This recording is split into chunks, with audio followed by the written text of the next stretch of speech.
Salut à tous, on se retrouve pour une vidéo spécialement consacrée à la défense du Barça et on va voir pourquoi Xavi est l'unique responsable du naufrage actuel.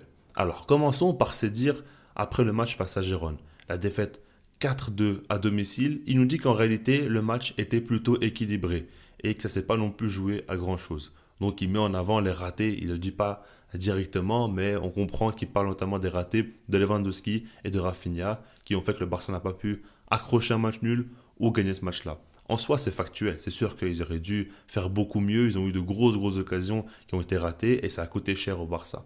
Maintenant, lui, il parle notamment du fait que les erreurs défensives ont coûté la défaite au Barça. Là-dessus, encore une fois, pour moi, c'est vrai. Maintenant, s'il y a eu autant d'erreurs défensives, c'est à cause de Xavi.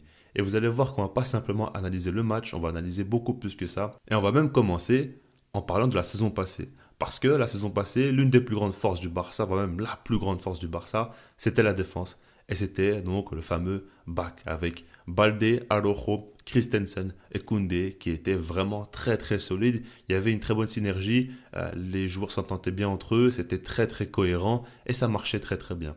Maintenant le truc, c'est que Joao Cancelo a signé au Barça. Et rappelez-vous bien, dès sa signature, je parlais du fait que c'est un top joueur, que j'aime énormément, que j'ai hâte de voir jouer au Barça, que j'ai limite rêvé de voir jouer au Barça. Maintenant, attention, parce qu'il y a un équilibre qui a été créé et il va falloir voir comment il sera intégré. Et j'attendais quand même beaucoup de voir Xavi, qu'est-ce qu'il allait en faire, comment il allait l'utiliser, parce qu'il y a beaucoup de questions à se poser. Et évidemment, on a vu qu'il a un petit peu chamboulé le système du Barça et à plusieurs reprises. Alors déjà, Cancelo, c'est obligé qu'il soit titulaire. Qu'il joue à droite ou à gauche, il doit être titulaire. J'aimerais juste rappeler une chose, parce que je vois beaucoup de gens sur Twitter, sur les réseaux en général, être choqués que Cancelo joue à gauche, ou même Benjamin Da Silva ou Marda Fonseca qui sont à chaque fois choqués. N'oubliez pas que les plus belles saisons de Joao Cancelo à Manchester City, c'était au poste de latéral gauche. Et j'ai l'impression que des fois, les gens ne se renseignent même pas sur les joueurs. Donc c'est important de le rappeler quand même pour certains. Maintenant, bref. Ce que je voulais dire, c'est que Cancelo est arrivé, donc il doit jouer. Et ce qu'a fait Xavi au début de saison, c'est qu'il a mis Balde à gauche, il a mis Christensen, Koundé et Cancelo à droite. Alors à ce moment-là, c'était parce qu'Araujo était blessé au début de saison, ne pouvait pas jouer, donc il a mis Koundé et Christensen dans l'axe. Et l'idée était de se dire que Balde avait le même rôle que la saison passée. Il devenait donc ailier gauche avec ballon. Cancelo, lui, apportait du soutien au milieu de terrain. Donc la grosse différence avec la saison passée, c'est que tu avais une base de 3 défenseurs centraux, et là, tu n'en as plus que 2, et tu as un latéral qui va devenir un milieu de terrain pour pallier peut-être le manque de Busquets, en tout cas d'un vrai numéro 6. Pour moi, dans l'idée, c'est assez intelligent, et franchement, je ne l'avais pas vu venir, l'utilisation comme ça, avec autant de risques pris. Et là, beaucoup de gens disent que Xavi, c'est pas un jeu offensif ou quoi. Là, honnêtement, il a pris énormément de risques, et on a vu quelquefois de très bons matchs. Rappelez-vous, face au Real Betis, face à Anvers, c'était du magnifique football. Et Cancelo, avec ballon, il commençait au milieu de terrain, mais des fois, il montait très haut aussi. Il pouvait même marquer des buts. C'était vraiment la folie. Après, le truc, c'est que Xavi a voulu utiliser Inigo Martinez.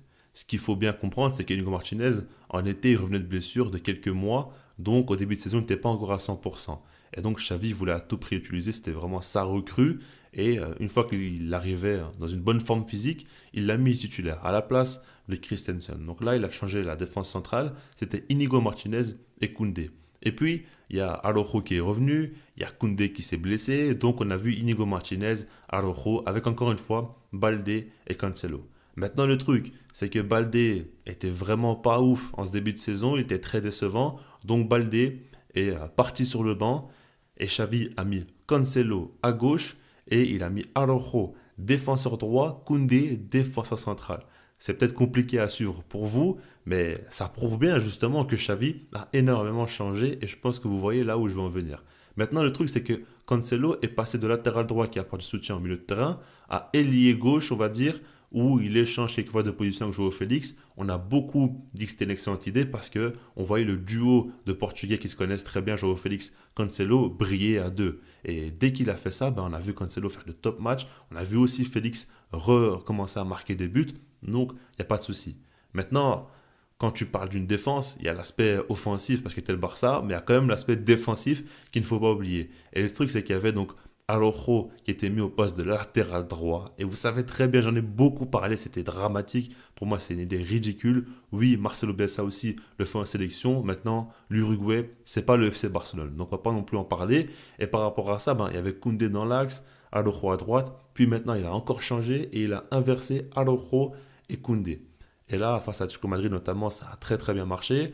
Après, face à Gérone, ça n'a pas vraiment marché. Mais ce que je vais dire évidemment par rapport à tout ça, c'est le fait est tout simplement qu'il y a trop de changements. Et encore, croyez-moi, j'aurais pu vous dire d'autres choses aussi. Hein. Je n'ai même pas tout dit, tout ce qui s'est passé durant cette saison, mais il y a eu énormément de changements.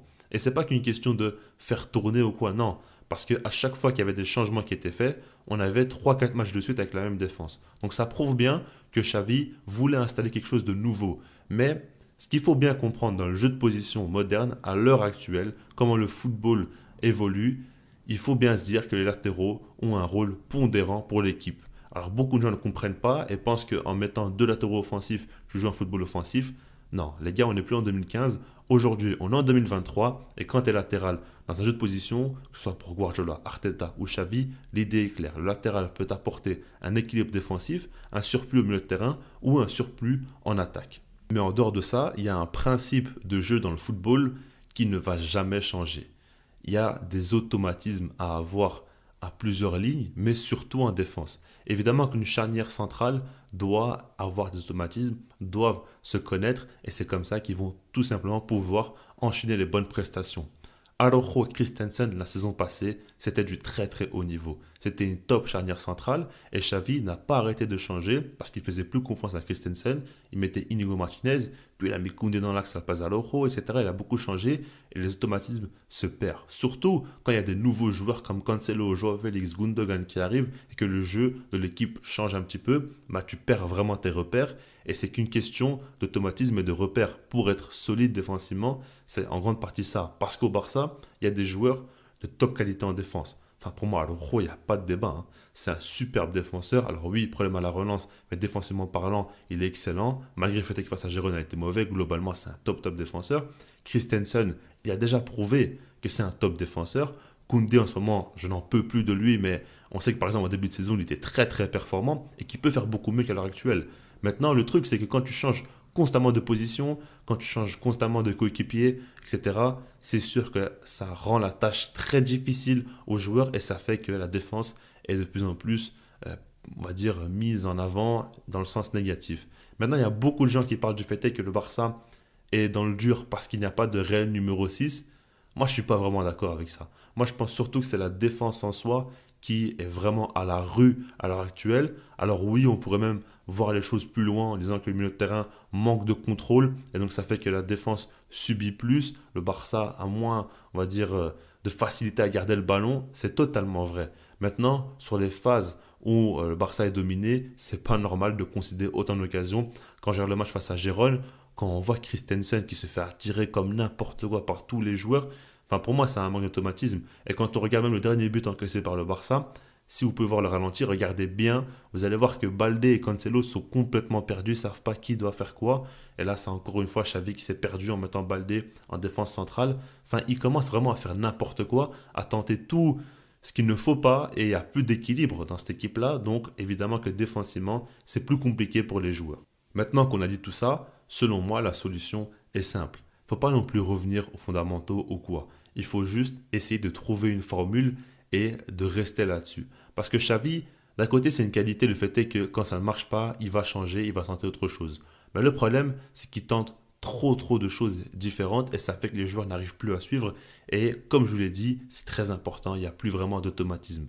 Et ça, pour le top niveau, c'est un gros défaut. Quand un joueur décroche et que personne ne prend sa position ou quoi, ça fait qu'il y a des trous et évidemment qu'il y a la qualité en face pour marquer des buts et que ça va être visible. Donc par rapport à tout ça, il faut rester sur la même défense, continuer match après match, travailler les automatismes et avec le temps ça va aller parce qu'il y a de la qualité. Faut arrêter, mais les joueurs qu'on a défensivement, à part Koundé qui des fois fait n'importe quoi, on a quand même de la qualité pour faire beaucoup mieux, pour être plus solide. Et une fois que tu encaisses moins de buts, tu es plus serein aussi en attaque et ça peut aider toute l'équipe. Des fois, c'est qu'une question de mental, de relâchement chez les joueurs et qui va faire qu'ils seront plus à l'aise et qu'ils pourront marquer plus de buts, jouer un meilleur football, etc. Ça ne tient pas non plus toujours à grand chose. Donc voilà, je reste là-dessus, puis sinon moi je vous dis Peace.